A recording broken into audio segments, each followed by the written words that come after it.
Hello everyone. It's James again. And today I want to talk about how the narcissist plants the seeds today for your destruction tomorrow. And how understanding in this is critical to your healing and being able to move forward and have a productive life. Here's the facts. Narcissists, regardless if they are our parents, all the way up to those that run our society with social engineering, have bad intents towards us and our future. Oftentimes people have described narcissist parents as treating their children as if they are their slaves only to serve their interests and weird lifestyles. Which is very, very true. But this can be the same for those that social engineer us every single day with the things we see over and over and over. You see, the narcissist knows that if they expose us to very screwed up things, they know getting those things out of our minds will be difficult. To the point it might even overtake our thinking. Here's what I think might be an example of this. I did a video a while back about a documentary done about the singer that passed away, Prince. And in this documentary it talked about Prince's strange household he lived in. Things that are said to have happened that would make me and anyone else that has knowledge of narcissistic abuse to say, wow, this looks like narcissistic abuse. But something interesting and strange was said to have happened. Besides the alleged religious scoldings by his parents due to Prince's epileptic seizures. But in addition to this really strict and even strange happenings, his parents left really strong, let's say, adult material around the house for Prince to find. Allegedly. No explanation. No nothing. Just leaving this for a young and impressionable child to find. And what something like this does, in my opinion, is in many cases overtakes this young child that was once thinking about normal childhood stuff, and now obsessing over very adult things that no child should have playing in their minds over and over and over again. Here's another way to see it. Every narcissist parent has a lot of similarities to others. But they also have differences. Where one may have a problem stealing, another one won't. The other one might never steal ever physically from another person. Not because of morality but because of the consequences. But that being said, let's take the parent that does steal. They more than likely will steal right in front of their children or child, knowing the child can see them steal. And they do this, in my opinion, on purpose. To plant the seed. To get this child to think about what they just had seen and obsess about it. To the point the child starts to steal on their own. And what will that do for the narcissist parent? Well, if the child has no direction on how to steal and how to not get caught. Which is an odd thing to think about. But on this topic you have to jump in the mind of the narcissist for a moment. They know their child has no idea how to steal. They've just seen it happen. And now they are going to think about it over and over and over until they get the guts to mimic the behavior they witnessed. And what that will do is lead to their child getting caught most likely. And the parent gaining narcissistic supply. You see, we talk about how our narcissistic parents sabotaged our lives. The similar thing that they have in common is they all tried to sabotage our lives. They just might have done it in different ways. One parent might leave adult material around the house.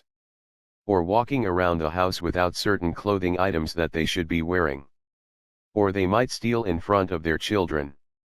Or they might lie to someone to get something. And doing this in front of their children. Or they might cause a scene in a grocery store in order to get something for free in front of their children. And though there is a level of embarrassment the child feels, there's also a strong imprint on the child's mind to obsessively think about such events until the point comes they repeat it. It's my belief many of the men and women in jail for violent crimes or for stealing of some sort more than likely witnessed such things happening by those closest to them when they were children. And the person doing such things, I believe in many cases, were aware and purposely did such horrible things in front of their children, in the hopes they would mimic this behavior, with the end result of ruining their lives. This is why you hear music talking about people doing all kinds of bad and illegal things. Because they know There are children out there that have no real mother or father to act as a role model. And all they have is this music that sounds really attractive at the time. And before you know it, the things that is being listened to plays in this young child's mind over and over. Until they get the guts to do what is being described. They get caught and their life is ruined. And now they are just another body feeding the jail system. Now I think we have the rights to free will. The free will given to us by our Creator. But what I want you to do is think about your behavior. And things that might not be so good about it. And think about where you might have picked up such behaviors. And more than likely you will find such behaviors came about due to a narcissist family member. Or so-called friend even. And it was done to derail your life. This can, yes, happen a lot with so-called friends. Here you have one child growing up in a narcissistically abusive home. He or she is exposed to some really crazy stuff. Crazy stuff that lands he or she into trouble. And the most common thing about such a dynamic is those that are victimized oftentimes will victimize others. Unless they are able to get help. So you have this child that has already gotten into trouble for things he or she was exposed to. And now they meet another kid their age that appears to be a nice kid. A nice kid with no direction. Because they too have no real parental figures helping. So this kid that has gone the dark path will start planting these same seeds that was planted in them. Into this new friend they have that appears to be nice. This happens with adults too. I've talked about before how oftentimes when a woman gets a new job, other women at work will size her up. And if they get the feeling she's faithful to her boyfriend or husband, they start to plant the seeds of doubt in her mind that maybe the man she's with isn't really good. Or what would it be like to be with someone else? Or you only live once. You should party and meet a bunch of different men while you can. And once these thoughts take hold, they think about it over and over and over obsessively until a negative action is taken to turn these obsessive thoughts into reality. And as a result, most women that go down this path as a result of their friends realize how unhappy these choices have made them in the long run. These types of choices are damaging to the soul. They make a person hate themselves. And that's what the narcissist wants. They want your life to derail. So you won't live your full life's potential. But also so they can feed on the negative energy your actions take. I would hope this information becomes more available. Because if one kid would say, "Wait a minute. You mean my mom or dad was stealing in front of me on purpose to get me to want to steal? So I would get into trouble and so they could feed on my pain. No way. I can't do that." You see, it changes the entire dynamics.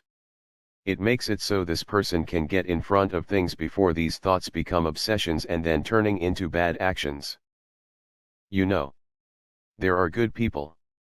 But what we don't want to admit is there are some really bad people that only want to see us fall. It's like many talk about crabs in a bucket. People can see a light of good in your eyes. Even when you're young. And hey, they can't have that. They were corrupted and their lives were turned upside down.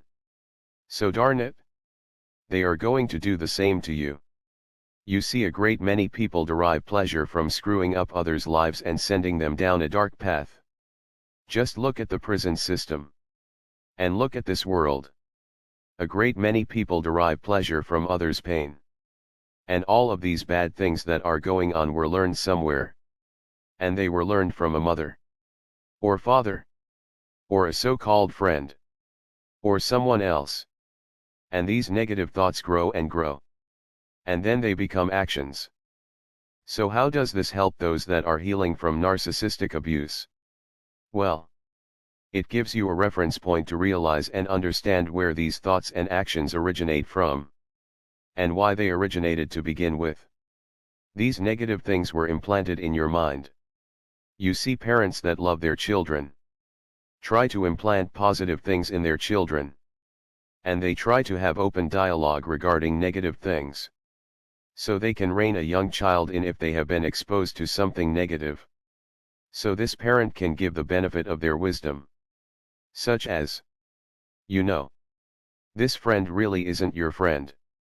They are wanting to see you get into trouble. Now such a parent may not know about narcissism. But they may know there are people on this earth that love to see other fall into trouble.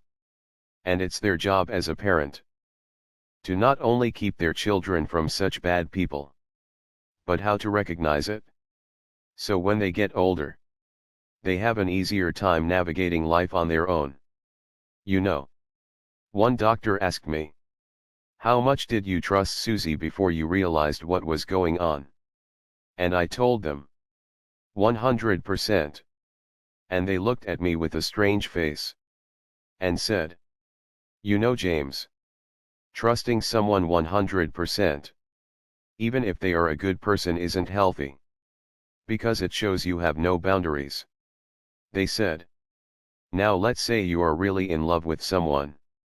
And you've been with them a long time. And they've earned your trust over this time. It might be okay to trust them. Let's say 90 to 95%.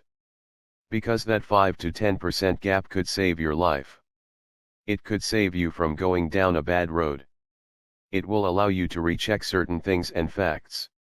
To make sure things are on the up and up. Because even good people can do bad things. Well, good parents, without knowing what narcissism is, instill the skill of recognizing danger in their children. They teach them how to stay away from those that mean them harm. And how to recognize it in the future. Now, this isn't perfect. Because narcissists, some of them are so good at their game, they can even reel in someone that has boundaries. But people like us, those that were brought up in homes where we had no boundaries, we are easy targets. Easy targets to implant negative thoughts in us as well. So they can step back and watch us screw our own lives up. And all the while we have no idea why we are doing the things we are doing. What I want you to do is slow things down a bit. And look at your past. Look at the things that were done in front of you. And know this was purposeful. This was done to screw you up the same way they were screwed up. Because they know by doing certain things in front of you, these things will stick in your mind and replay. Until negative action is taken. Action you will have to bear the responsibility for. Is it okay to get angry this was done to you? Yes. It is. But temper that anger with understanding for yourself and who you are. Who you really are deep down inside. Because once you can see this was done to you to throw you off your life course, you can now associate this feeling and understanding with the negative things that were implanted in you. So they will no longer be something you will want to mimic or do. You see, narcissistic abuse or implantation of ideas and negative things is the perfect crime for the narcissist. They brainwash people all in plain sight with these horrible ideas. And then when these people do stupid things as a result, guess what happens? Those that did the brainwashing all of a sudden have no knowledge as to why this person would do what they did. And now this person that has done these negative things are sitting in a big life mess. Regardless if it's giving up their family for a one-time fling, or them stealing, or them acting out in public, or having basic day-to-day habits that to the average person seem very strange. Thus making relationships opportunities for such a person very limited. So if you're wondering, wow, why am I doing this? Why am I doing that? This makes no darn sense. Take some time. Slow things down and think about your past. More than likely you were exposed to such things. And you were exposed to such things on purpose with the hopes you would take on such negative traits. And these negative traits would literally ruin your life. I know it's sad. But it's the truth. I do hope this has helped some people out there think about some things in their life. And come to some sort of understanding about what has happened to them. And hopefully help them take the next step in healing. So these negative thoughts and feelings will no longer have a place in the lives of you and other men and women around the world that have been subjected to such mess. Well, that's all I have for now. I hope everyone had a blessed day. And until next time. Bye for now. And be good to yourself.